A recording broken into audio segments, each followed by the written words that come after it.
Vamos sem perca de tempo a palavra do Senhor no livro de Levítico. Vamos no Levítico, vamos no capítulo 1, versículo 3. O livro de Levítico é o último livro da Bíblia Sagrada. Aleluia! O livro de Levítico é o último livro da Bíblia Sagrada. Recentemente a posição dos livros na Bíblia mudou. Aleluia!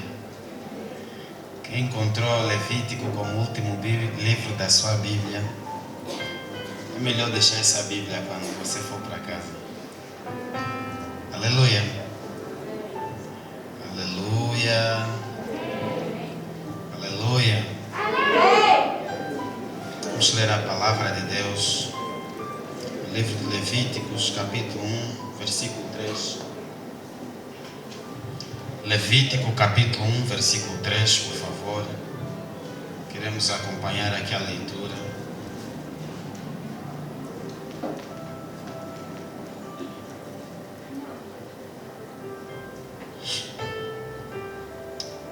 Se a sua oferta for holocausto de gado, oferecerá macho sem macho. À porta da tenda da congregação oferecerá de sua própria vontade perante o Senhor e porá a sua mão sobre a cabeça do holocausto, para que seja aceito por ele para a sua expiação. Depois degolará o bezerro para o Senhor, e os filhos de Arão, os sacerdotes, oferecerão o sangue e aspergirão o sangue à roda sobre o altar que está diante da porta da tenda da congregação. Então esfolará o holocausto e o partirá nos seus pedaços. E os filhos de Arão, os sacerdotes, porão fogo sobre o altar, pondo em ordem a lenha sobre o fogo. Também os filhos de Arão, os sacerdotes, porão em ordem os pedaços, a cabeça e o redenho sobre a lenha que está no fogo acima do altar. Porém, a sua frissura e as suas pernas lavar-se-ão com água, e o sacerdote tudo isto queimará sobre o altar. A parte que resta agora vamos ler em conjunto. Holocausto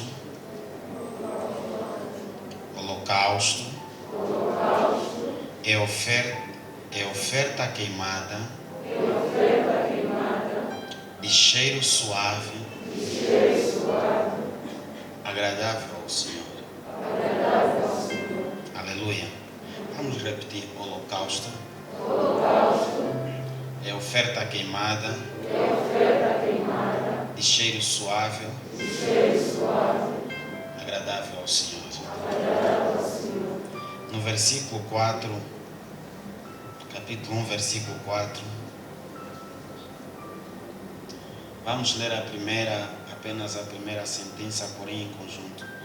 E porá a sua mão sobre a cabeça do holocausto. 1, 2, 3. E porá a sua mão sobre a cabeça do holocausto. Thank you very much.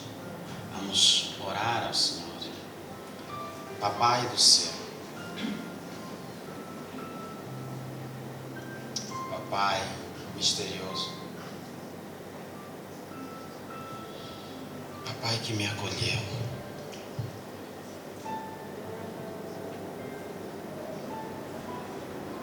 nós te convidamos a vir falar para as nossas vidas nesta tarde, Espírito Santo. Quebre os grilhões do inferno, os grilhões da morte, os grilhões da perseguição, da amarração, todos os grilhões diabólicos. Rabba Yeshua, Papá, quebre e seja bem-vindo nesta casa, nesta noite, em nome de Jesus. O meu cálice transborda.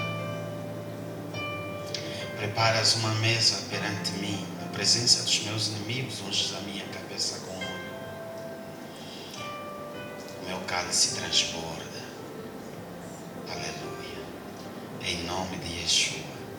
Amém. Vamos aplaudir mais uma vez.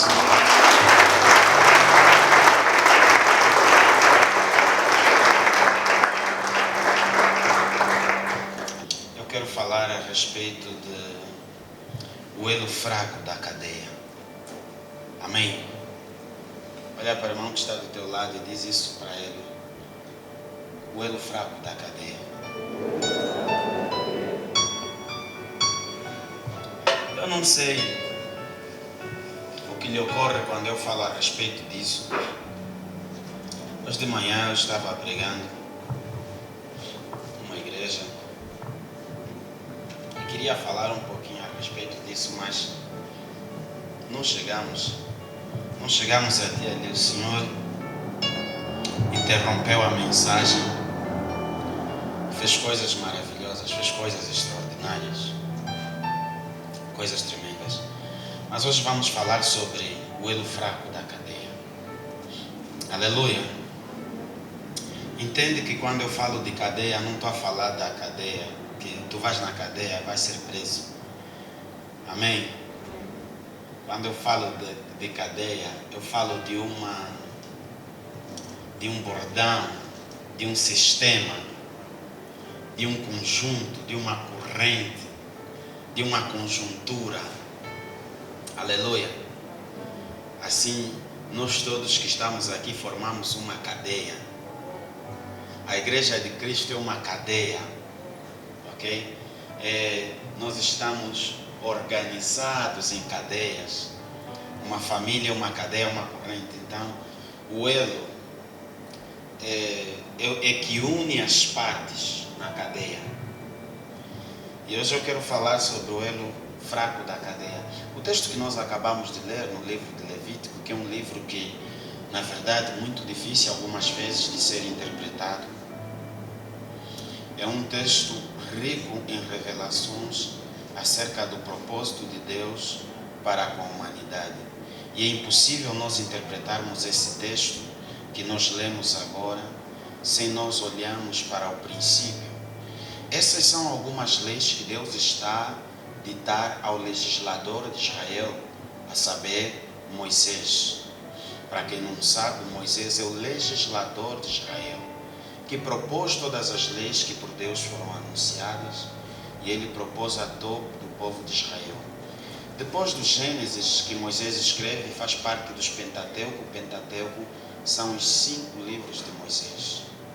E depois do primeiro livro, que é Gênesis, que fala da criação do universo, das primeiras famílias, das primeiras populações da terra. Depois vem o livro do Êxodo, Êxodo que significa a saída, que depois, enquanto Moisés narra a história das primeiras populações, ele narra que o povo de Deus ficou cativo, ficou como escravo no Egito.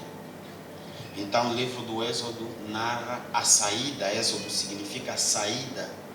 Narra a saída desse povo do Egito para a terra de Canaã, que é a terra que Deus prometeu a Abraão, a terra que mana leite e mel. E depois dessa toda a saída, o povo de Israel se encontra num contexto em que eles saem do Egito, aonde estavam acostumados a ver os deuses egípcios que eles construíam com suas próprias mãos, e agora eles estão no meio do deserto, aonde eles precisam conhecer o Deus que lhes tirou do Egito e lhes trouxe para o deserto, porque os deuses do Egito eram deuses visíveis, e o conceito que eles tinham, eles sabiam que existia um Deus que era o Deus dos hebreus, mas só que durante 400 anos que eles estavam cativos no Egito, eles acostumaram-se a ver deuses que era possível tocar com as suas mãos. Mas esses deuses, apesar de serem tangíveis, eram deuses que não falavam, não abraçavam e não sentiam. Ora bem, Moisés, quando lhes leva para o deserto, lhes apresenta um Deus diferente. E agora esses homens querem conhecer Deus. E esse Deus lhes diz que, para que ele se revelasse ao povo, existiam leis obrigatórias. E Moisés começa a legislar essas leis, as primeiras leis. Nós estamos logo no capítulo 1 do livro de Levítico. Levítico é o livro das leis. Estamos logo no capítulo 1 e ele começa a falar da lei do holocausto. Se você prestar atenção, tem um título na tua Bíblia, na minha Bíblia fala lei a respeito do holocausto. Ele está a ensinar sobre as leis do holocausto. O holocausto era uma oferta. Existiam vários tipos de oferta. Por exemplo, depois no capítulo 2, depois do capítulo 1, quando nós vamos para o capítulo 2, nós encontramos ofertas de manjares. As ofertas de manjares são ofertas como que de cereais. E as ofertas de manjares eram aquelas ofertas que quando o povo ofertava, o que restava da oferta era para os levitas e os sacerdotes comerem. Quem eram os levitas? Os levitas eram os descendentes de Levi. Levi era um dos 12 filhos de Jacó, que compõem as 12 tribos de Israel. Então, os levitas são aqueles que foram separados por Deus para servir no templo, na tenda da congregação. Assim, haviam muitas tribos, de Ruben, de Benjamim, de Naftali. Existiam muitas tribos, mas dessas tribos, só a tribo de Levi poderia servir no santuário. E a lei a respeito do holocausto e de outros sacrifícios dizia que esses homens, os levitas, não podiam trabalhar, não poderiam ir à guerra. Eles tinham que viver inteiramente dedicando a sua vida ao serviço do templo. Alguém diga amém. Então, esses Levi, eram esses descendentes de Levi. Entre eles estava Arão, tinham os sacerdotes, tinham os que tocavam música no templo. Então não é por acaso que você vê que os ministros de louvor são chamados de levitas, porque os levitas são aqueles que tocavam a música no templo. Não poderia vir um benjamita, de repente chega um rubenita e um da tribo de Naftali dizer: eu quero hoje tocar no templo, eu quero ser sacerdote. Não, o sacerdócio era exclusivamente para os descendentes de Levi. Até o próprio Moisés era filho de Levi. Arão, Miriam, eram todos os levitas. Eles tinham um senso de adoração a Deus. Então foi dada uma lei que qualquer pessoa que viesse oferecer oferta de manjares, como que oferta de cereais, no altar, o que restar da oferta tinha que ficar para os levitas comerem. Os levitas que serviam na casa de Deus, amém? Eles tinham que comer porque eles não podiam trabalhar, não podiam ir à guerra, não podiam ter lavras, fazenda, ter emprego. Então, as ofertas que davam no templo era exatamente para isso. Era para a manutenção do templo, e o que resta da manutenção do templo era para os levitas comprarem a sua roupa, a sua comida, sustentar os seus filhos, para o seu filho ir à escola e por aí fora. O dinheiro que restasse era para isso.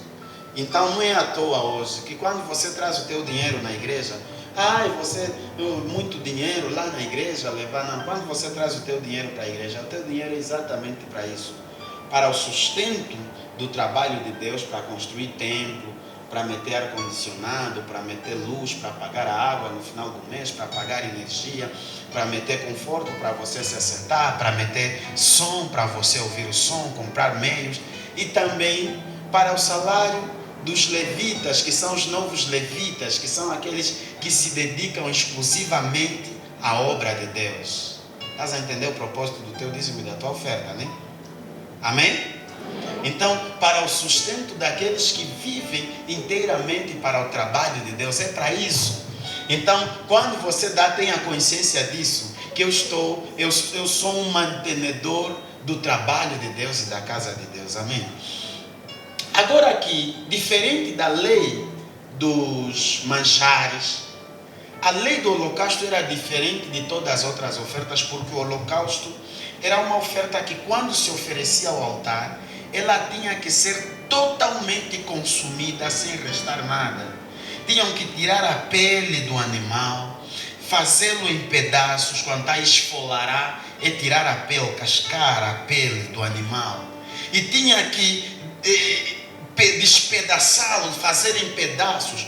Nenhum dos ossos poderia ser quebrado, tinha que ser lavado e queimado. O sangue tinha que ser aspergido em volta do altar que estava em frente do templo, da tenda da congregação. E tudo tinha que ser consumido. E no final Deus está a dizer assim, como nós lemos, que holocausto é oferta queimada de cheiro suave e agradável ao Senhor. Quando Pedro e João estavam a subir a hora 3, a hora da tarde, a hora da oração no templo, era um momento em que se fazia as ofertas, as orações da tarde, porque aquela hora era a hora em que as orações subiam à presença de Deus como um incenso suave e agradável a Deus.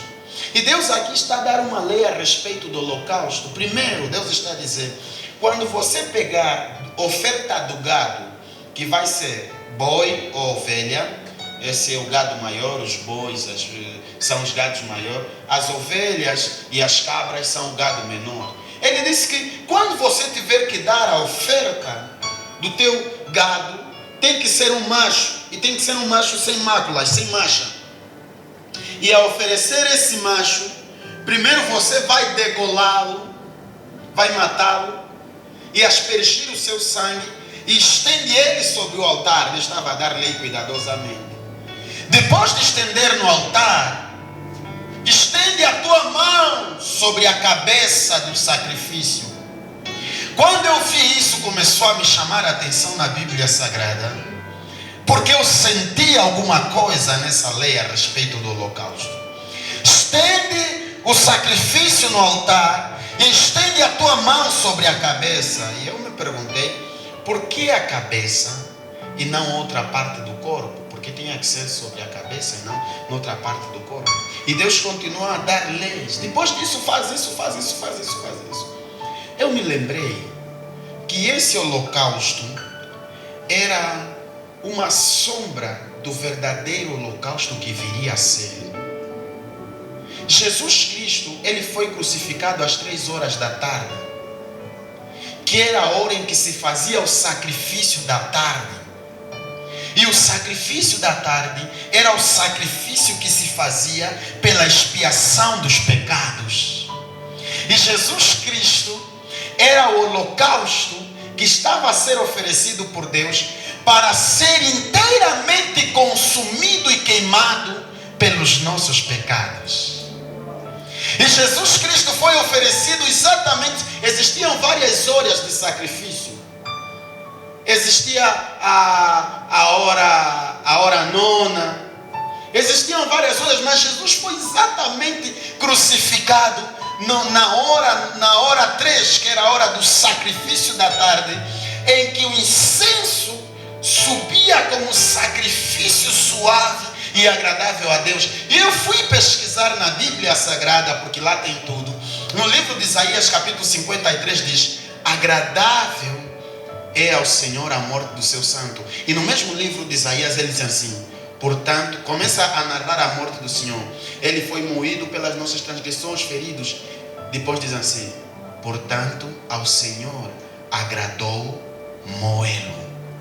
Porque o que nós lemos aqui no versículo 9 diz: holocausto é oferta queimada de cheiro suave e agradável ao Senhor.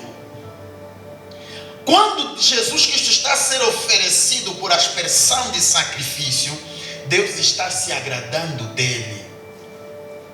Aleluia. E eu descobri que esse sacrifício era Jesus. E quando diz que terás que meter a tua mão sobre a cabeça do holocausto, eu dei conta. Por que as nossas mãos? Porque as mãos são o elo de execução da maldade. Você sabia que toda a maldade, ela se executa mais ou menos assim? O que vemos normalmente é o que pensamos. O que vemos, o que ouvimos. Os maiores linguistas, os eruditos, dizem pelo menos que você nunca vai falar algo que você nunca ouviu. Tente fazer um exercício onde você está. Tente falar uma palavra que você nunca ouviu. Porque o homem não tem essa capacidade de falar alguma coisa que ele nunca ouviu. Então, o que nós vemos e ouvimos, isso fica no nosso pensamento. O que nós pensamos, isso falamos e fazemos.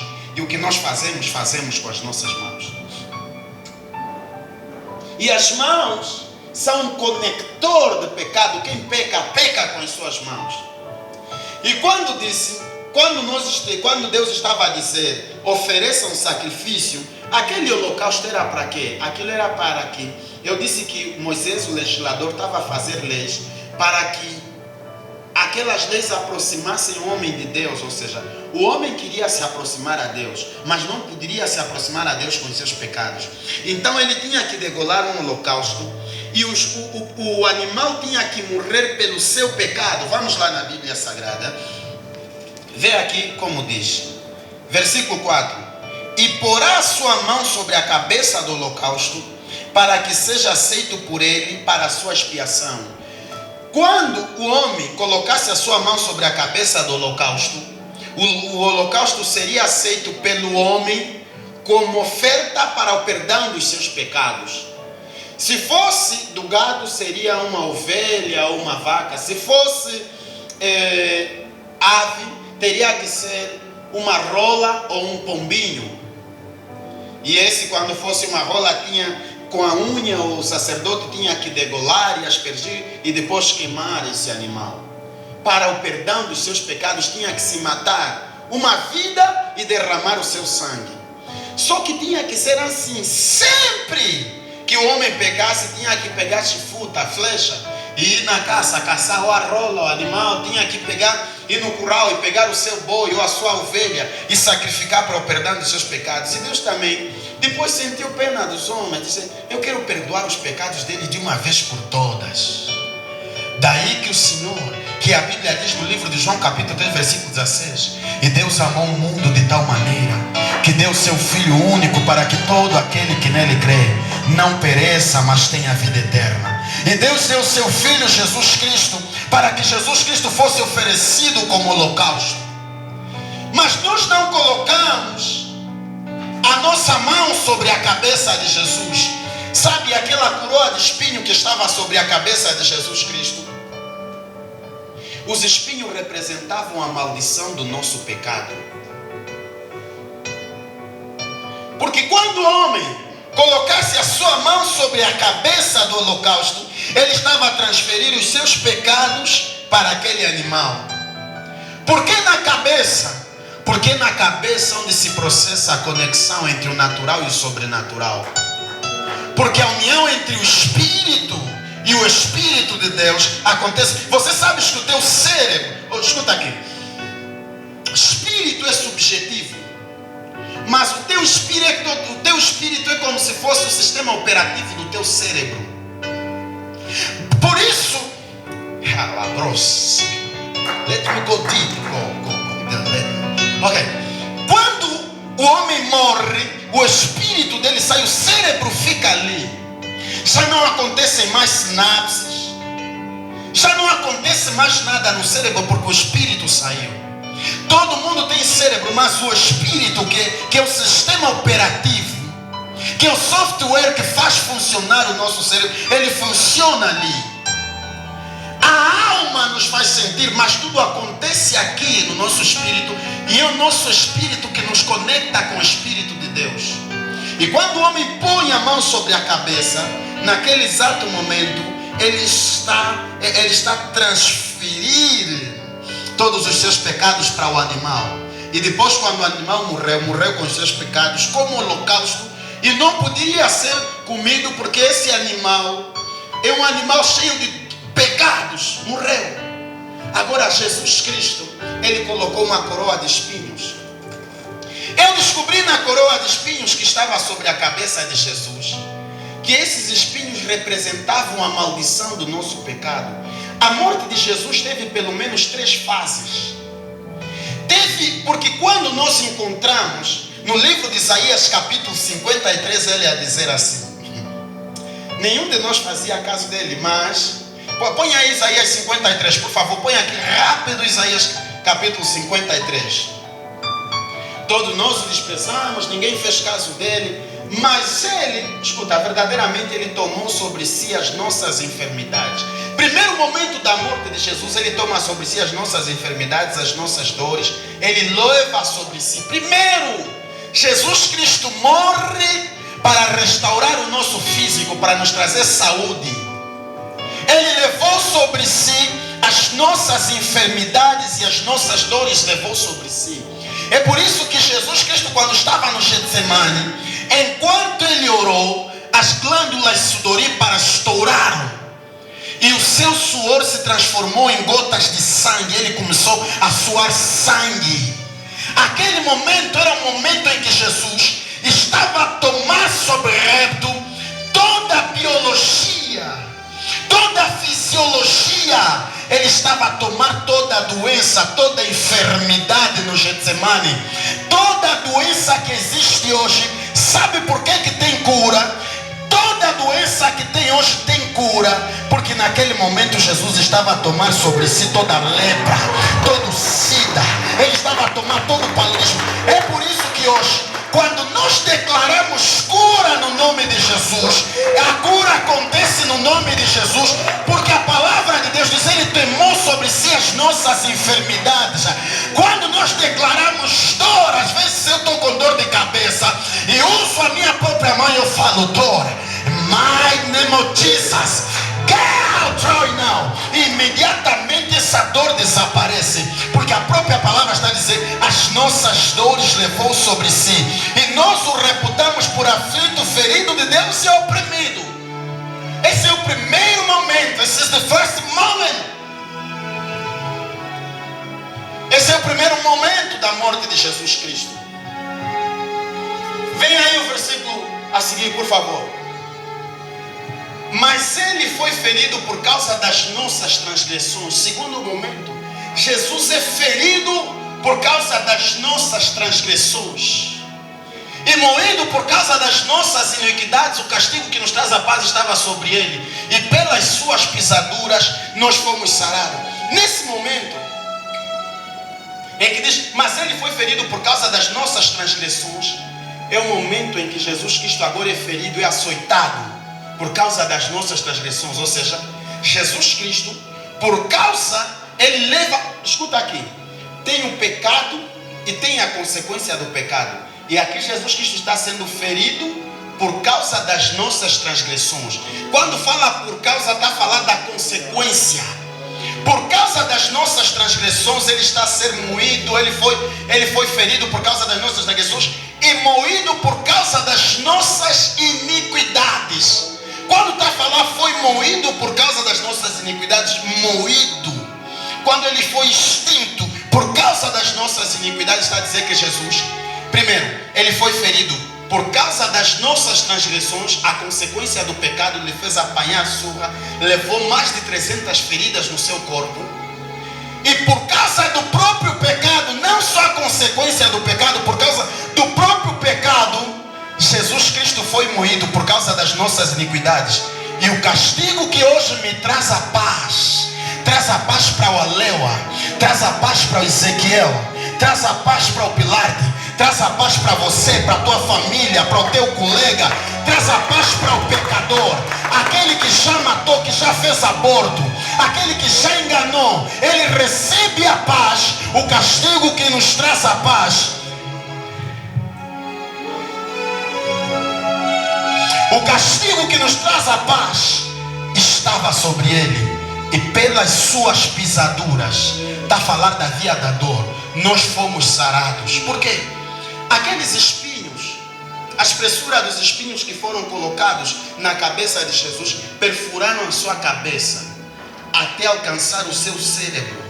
Significava que era uma atitude consciente de Jesus. Esse era o momento em que nós estávamos a estender a nossa mão sobre o holocausto, sobre a cabeça de Jesus. E os espinhos do nosso pecado eram tão profundos que perfuraram. Segundo alguns cientistas que nós temos estado a acompanhar, a espessura da árvore da qual foi feita aquela coroa de espinho, cada espinho ia de 30 a 12 centímetros, ou de 12 a 30 centímetros. E alguns deles perfuraram mais de 7 centímetros. A cabeça de Jesus espantava contra os espinhos, e os espinhos penetravam. E aqueles espinhos são o quê?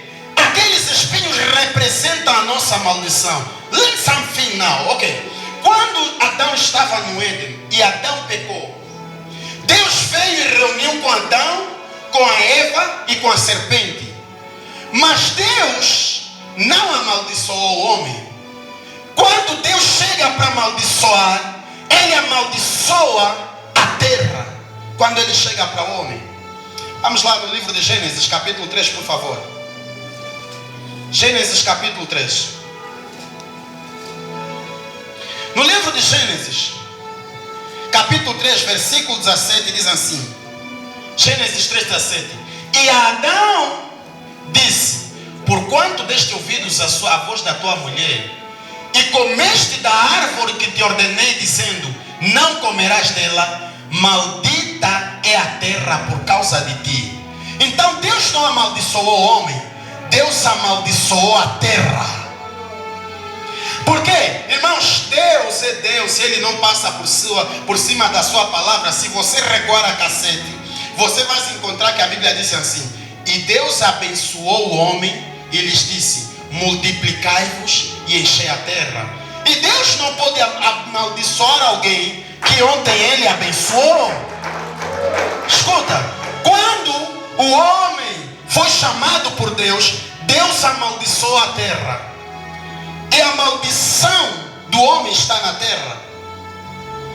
E Ele continua dizendo assim: maldita é a terra por causa de ti, com dor comerás dela todos os dias da tua vida.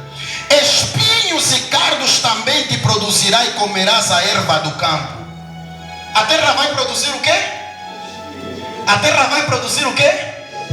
Qual é a maldição da terra? Qual é a maldição da terra? Onde estava a maldição do homem? E o que estava na cabeça de Jesus? Espinhos. Uma coroa de espinhos. Ela diz assim: ela te produzirá espinhos e abrolhos e cardos. E com essa coroa de espinho, estava a representar que Deus estava a retirar a maldição que naquele dia Ele pôs sobre o homem. Porque quando Ele chega para amaldiçoar o homem, chega aqui homem, Ele não amaldiçoa o homem, mas Ele amaldiçoa a plataforma do homem, que é a terra. Maldita será a terra por causa de ti. Tu vais comer, vai com esforço vais tratar a terra. Do suor do teu esforço comerá, ela te será dura, te produzirá espinhos e abrolhos. Tu vais ter que lavrar a terra para comer. Mas quando Jesus Cristo morre, Ele pega o espinho que Deus disse, ela te produzirá espinho, e foi-lhe feita uma coroa de espinho, e a coroa de espinho penetrou na sua cabeça, e Jesus Cristo estava lá coroado. Só que vou te dizer uma coisa: poderia ser de espinho, mas era a coroa.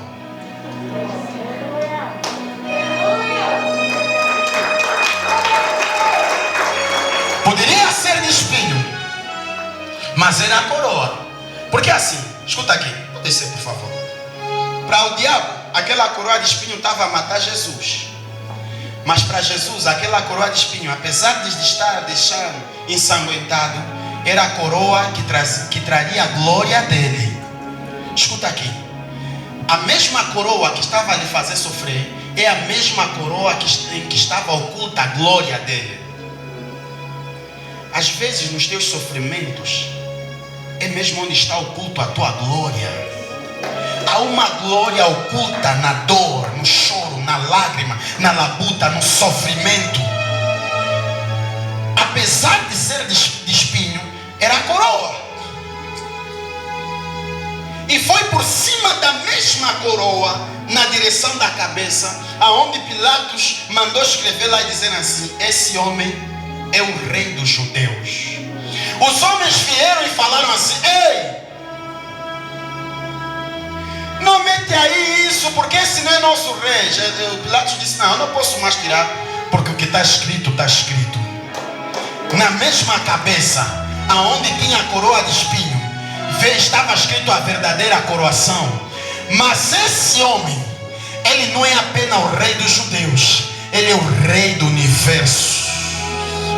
Escuta aqui, o futuro rei dessa terra não será homem de carne e osso, não será nenhum presidente nem sábio, não será nenhum presidente das Américas, do Ocidente ou do Oriente. O futuro rei desta terra chamar-se-á Jesus de Nazaré. E ele reinará de mar a mar, de extremo a extremo, e o seu reinado jamais terá fim. Ele será o futuro rei desta terra. Por quê? Porque na visão do Apocalipse, João viu que Jesus Cristo vinha com os milhares. Disse assim: e vi a nova Jerusalém que descia do céu como uma noiva ataviada. E vi também alguém que brilhava como um sol, semelhante como que o Filho do Homem. Na sua coxa estava escrito assim: Rei dos Reis, Senhor dos Senhores, King of Kings and Lord of Lords.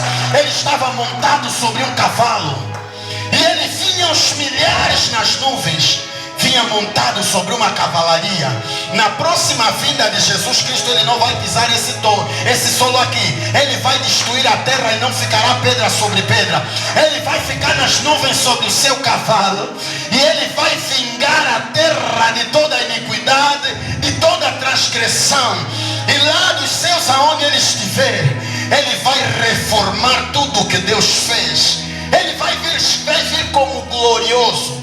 No livro de Filipenses, capítulo 2, diz assim: pelo que Deus o exaltou soberanamente, ele deu um nome que está acima de todo nome, para que ao nome de Jesus, deixa só abrir aqui um parênteses, para explicar algo muito simples aos irmãos.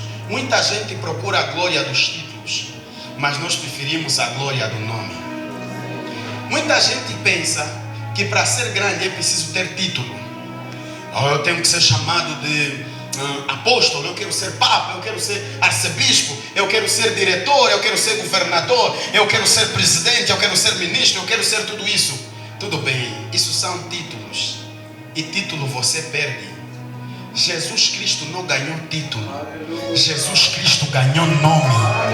Filipenses, pelo que também Deus o exaltou soberanamente, e não lhe deu título, mas lhe deu o nome que está acima de todo nome, para que ao nome de Jesus se dobre todo o joelho.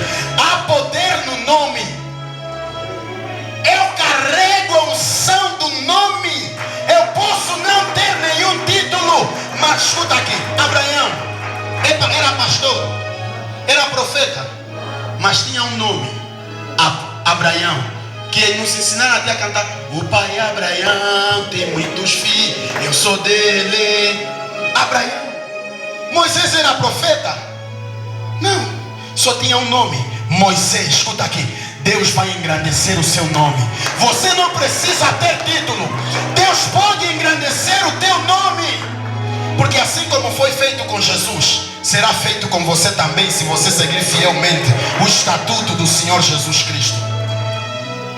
A hora do sacrifício, Jesus Cristo foi oferecido por aspersão de sacrifício, e sobre a sua cabeça ele carregou o espinho da nossa maldição.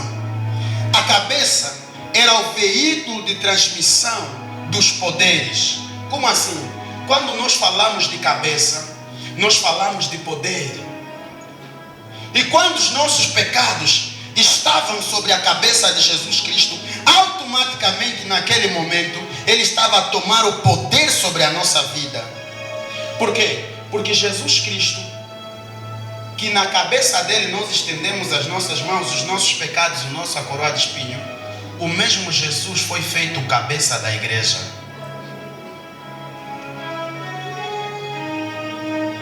Onde é que estão as nossas cabeças? Os nossos pecados estão na cabeça. Na cabeça de quem? Do cabeça. O cabeça da onde? Da igreja. Romanos capítulo 8, versículo 1. Portanto agora nenhuma condenação há para aqueles que estão em Cristo Jesus, e que não andam mais segundo a vontade da carne, mas do Espírito. Porque a lei da carne aspia para a morte, mas a lei do Espírito nos dá vida em Cristo Jesus. Por quê?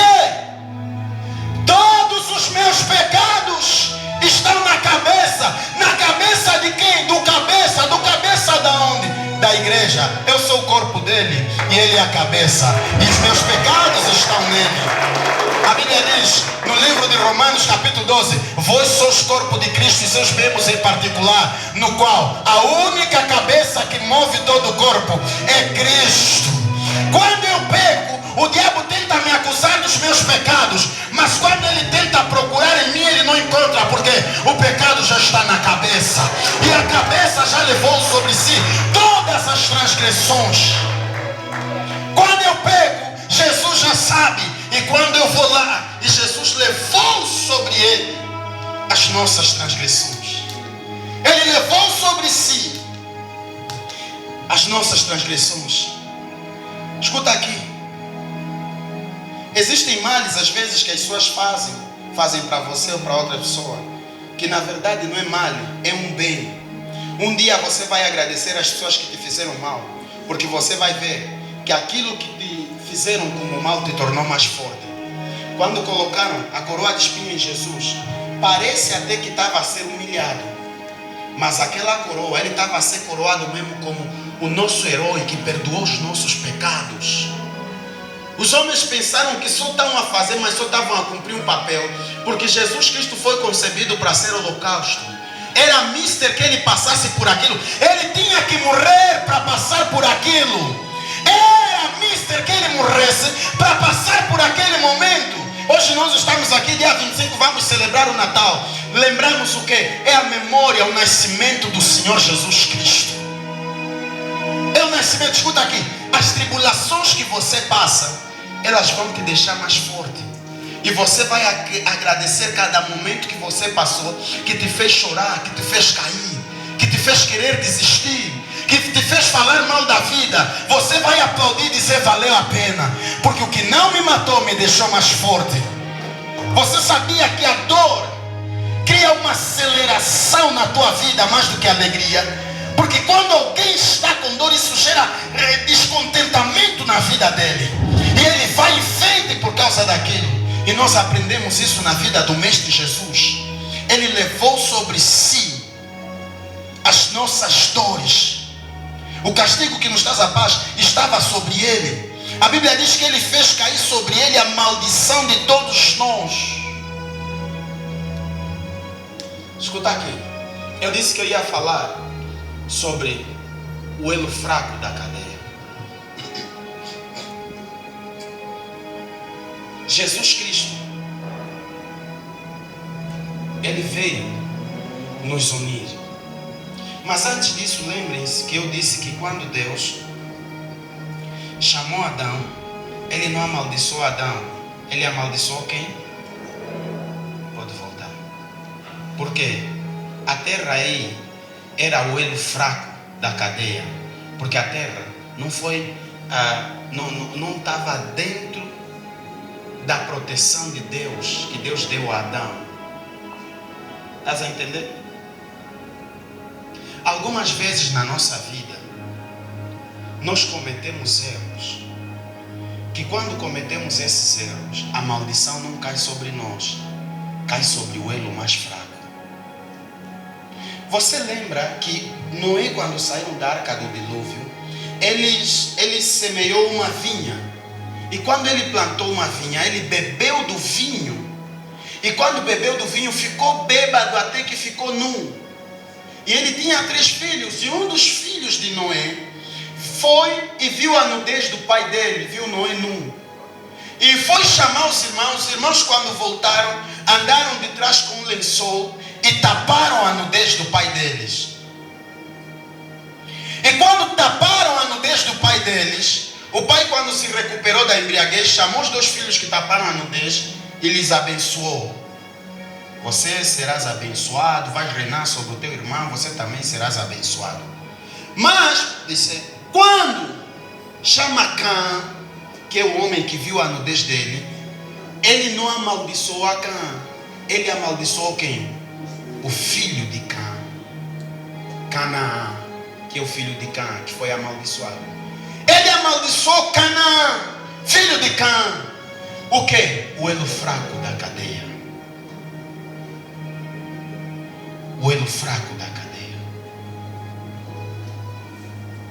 Às vezes acontece na nossa vida, escuta, toda vez que você comete pecados, alguns erros que você não devia cometer, às vezes a repercussão imediata desse erro não recai sobre você, recai sobre o elo fraco da cadeia.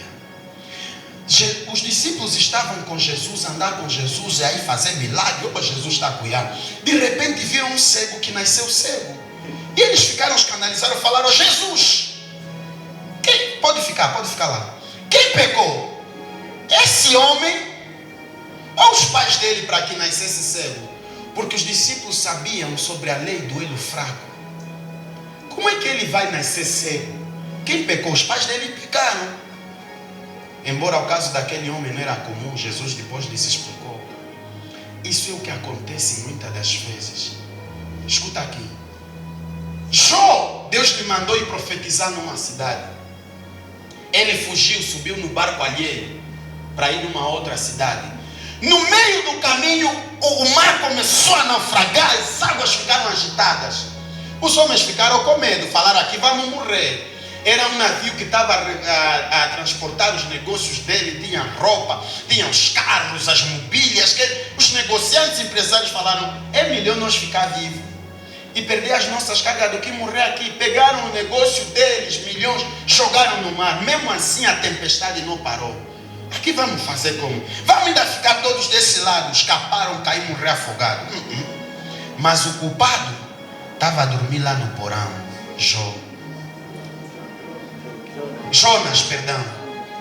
Jonas.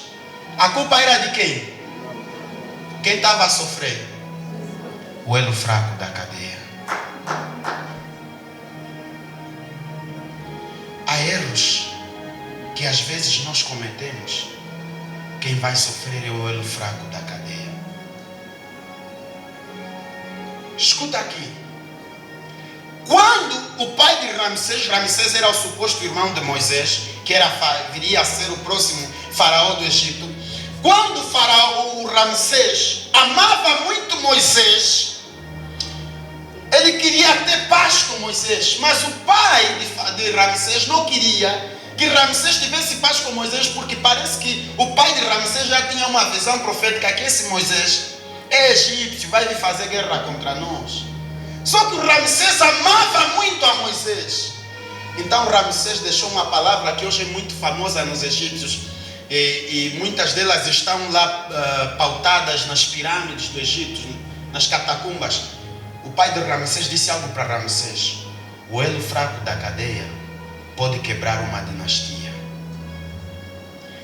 E Ramsés ficou chateado: você está me chamando de elo fraco da cadeia? Porque a dinastia dos faraós era uma linhagem assim, o filho herda do pai, o filho do pai, o filho do pai.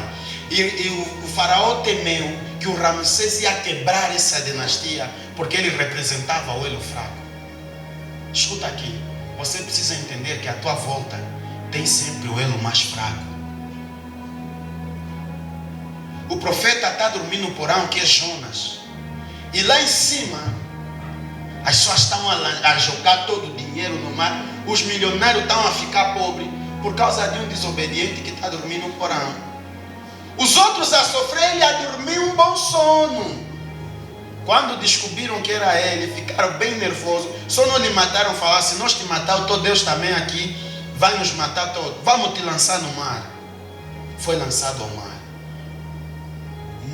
A vida não consiste simplesmente em você se satisfazer e fazer a tua vontade. Maturidade é quando você vive a vida tendo responsabilidade para com outros. Você pensando qual é a repercussão das tuas ações na vida das pessoas à tua volta. Qual é a repercussão das tuas palavras na vida da pessoa com quem você fala. A repercussão das tuas atitudes, das tuas ações na vida das pessoas à tua volta. Há erros que os pais cometem que se repercutem na vida dos filhos que vão nascer, que ainda não nasceram. muitos é quem vão tomar a culpa. Você está a ficar brincalhão, a brincar à toa, a cometer muito erro. Parece a vida é uma festa, a vida é boa, não sei o quê. Escuta, amanhã depois, essa alegria vai se transformar em lágrima. É por isso que nós vemos muitos acidentes. Aleluia. E eu vim ensinar sobre isso porque nós estamos diante de um momento de transição. Momentos de transição são aqueles momentos que há mudança de tempos, de atmosfera. Por exemplo, Isaías disse: no ano em que morreu o rei Uzias, os meus olhos viram o rei. Quer dizer que a morte do rei Uzias deu lugar a uma atmosfera diferente. Amém? A morte do rei Uzias abriu mão de um tempo e deu lugar a outro tempo. Trouxe uma nova atmosfera, uma atmosfera diferente. Quando há passagem de ano, uma atmosfera fica para trás e dá lugar a uma atmosfera diferente. No casamento, quando há casamento, uma atmosfera fica para trás e dá lugar a uma atmosfera diferente. Quando um bebê nasce, dá lugar a uma atmosfera diferente. São momentos de transição. Os magos que vieram do Oriente quando Jesus Cristo nasceu, eles vieram do Oriente porque eles perceberam o momento de transição. Aqueles magos eram astrólogos, eles estudaram astrologia, estudaram o tempo que estava previsto o nascimento do Messias segundo a posição dos astros. E quando eles deram conta que segundo a posição dos astros, esse seria o tempo em que o Messias iria nascer, e ele iria nascer em Belém, eles seguiram a estrela. Enquanto eles premeditavam isso, o anjo apareceu para esses magos e falaram: olha, o Messias mesmo vai nascer em Belém. E eles seguiram a estrela até Belém e ofereceram ouro, incenso, mirra a Jesus. Os judeus que tinham a promessa do Messias não perceberam que aquele que estava a nascer é o Messias. Por quê? Distração. Era um momento de transição. João capítulo 1 diz que Jesus veio para os que eram seus, para os judeus, mas os seus não os receberam. Portanto, a todos quanto receberam e creram no seu nome, deu-lhes o poder de serem feitos filhos de Deus. Era um momento de transição, de tal maneira que se eles recebessem o Messias, ia dar lugar a uma nova atmosfera no reinado de Israel. Mas como eles rejeitaram o Messias, Jesus Cristo disse quando estava a se despedir assim: Jerusalém, Jerusalém, terra que mata os profetas. Quantas vezes eu quis ajuntar os teus filhos como a galinha junta os seus pintinhos, mas tu me rejeitaste. Desde agora em diante te sobrevirão dias maus, os teus filhos serão levados cativos. Quem foi amaldiçoado? Os filhos. Os teus filhos serão levados, deportados como escravos, e tu não terás alegria. Por quê? Por eles viverem distraídos, passou deles o tempo da visitação deles. A Bíblia diz que cada tempo é um tempo. Deus tudo fez no seu tempo. Eclesiastes capítulo 3. Há um tempo para todo o propósito. Mas sempre que há mudanças de tempos, tem um novo mover. Até na história, na catalogação da história, ela é periodizada por tempos. A literatura é periodizada por tempos, periodização literária e por aí fora. Tudo tem o seu tempo. Mas nós às vezes perdemos a visitação de Deus porque nos distraímos nos momentos de transição. No aniversário você tem que entender que quando você completa mais um ano de idade, aquele é um momento de transição. Mas o que acontece de concreto no momento de transição? O momento de transição, o velho desaparece e o novo começa. E quando isso acontece no mundo espiritual, a atmosfera fica favorável. Como a atmosfera fica favorável, Deus aparece para estabelecer a bênção. O diabo também sabe que a atmosfera está favorável. Ele não perde tempo, aparece para estabelecer a maldição. Porque a atmosfera espiritual está neutra. É um momento de transição. Se nós nos distraímos de Deus, damos lugar ao diabo para plantar a semente maligna na nossa vida. Mas quando nós nos focamos e nos concentramos em Deus, nesses momentos de transição, nós pisamos. É por isso que transição de ano é um momento que você tem que estar focado em Deus. Há pessoas, estamos a lhes dar propósito, vamos nos consagrar, é transição de ano, estão a ficar brincalhão. Depois o que acontece? A tua vida fica sempre o mesmo ciclo de miséria. O mesmo ciclo de miséria. Você não consegue dar explicações a coisas que se repetem e acontecem na tua vida. Meu Deus, por quê? Por quê? Por quê? Por quê? Por quê? Chega de perguntar por quê. É porque você é distraído. O elo fraco da cadeia. Você nesse momento, você tem que entender que quando você está se brincalhão, está se distrair, não leva a vida a sério, não leva o propósito de Deus a sério, o chamado de Deus a sério, alguma coisa vulnerável na tua vida está sofrendo. Você nesse momento não está sofrendo, mas tem uma área da tua vida que está sendo muito afetada. Tem alguém ligado a você que vai sofrer. Momentos de transição são momentos para viver com seriedade. É por isso que nesse momento de transição, nessa semana, a próxima semana, ou a semana começa amanhã, nós vamos estar de jejum, desta vez das 0 às 18 horas. Qual é o propósito do nosso jejum? Para que Deus guarde uma atmosfera de poder nesse momento de transição. Nossas famílias, nossos filhos, nossos parentes, nossos amigos. E toda a maldição preparada pelo diabo, nesse período de transição, começa a cair por terra. Esse período é que as muralhas vão começar a cair por terra. Todo ritual, toda bruxaria, feitiçaria, toda maldição vai começar a ser quebrada, a cair por terra. Se o diabo preparou óbito nesse final do ano, o espírito de morte vai cair por terra. Se ele preparou, ele diz, olha, escuta aqui.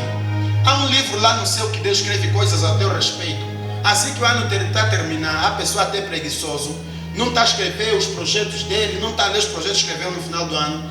O diabo bem espertinho lá no inferno já escreveu assim num livro. 2021 vai se repetir na história dele tudo que se repetiu em 2020. Ele vai chorar, ele não vai ter sucesso, não vai ter emprego, não vai prosperar, ele vai ser um fracassado, vai ser amargurado, vai ser infeliz, vai ter infelicidade nisso. É momento de transição. Quando nós convocamos uma oferta de ação de graças, você, my brother, you don't know what your deal can do. Você não sabe o que a tua oferta pode fazer. Quando você pega, nós estamos a falar do holocausto, a tua oferta e você leva no altar, você cria atmosfera favorável no mundo espiritual. Uma atmosfera acessível, uma atmosfera fértil.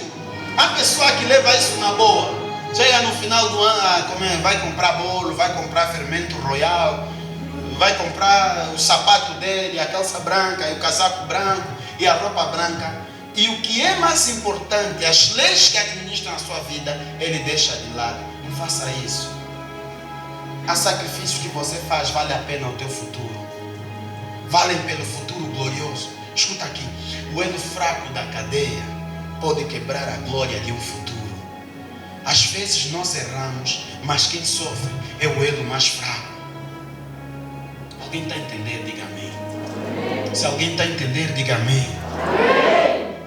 Você precisa entender isso. Muitos filhos sofrem por causa de erros que os pais cometeram. Se você não cometesse aquele erro, a tua vida não seria uma miséria. E a tua vida está sendo uma miséria por causa dos erros que você cometeu. Quem está a pagar isso? Os filhos. É momento de se redimir. Está entendendo? Às vezes nossos amigos sofrem por causa de erros. As pessoas mais frágeis ligadas a nós é que o diabo procura açoitar. Eu tenho que viver uma vida com responsabilidade, porque eu sei que por cima de mim, sobre os meus ombros pesa a responsabilidade de uma... Ele vai atacar o elo mais fraco. E depois você começa a dar conta que o diabo começa a mexer em coisas sensíveis da tua vida. Nas áreas mais vulneráveis da tua vida, ele começa a mexer.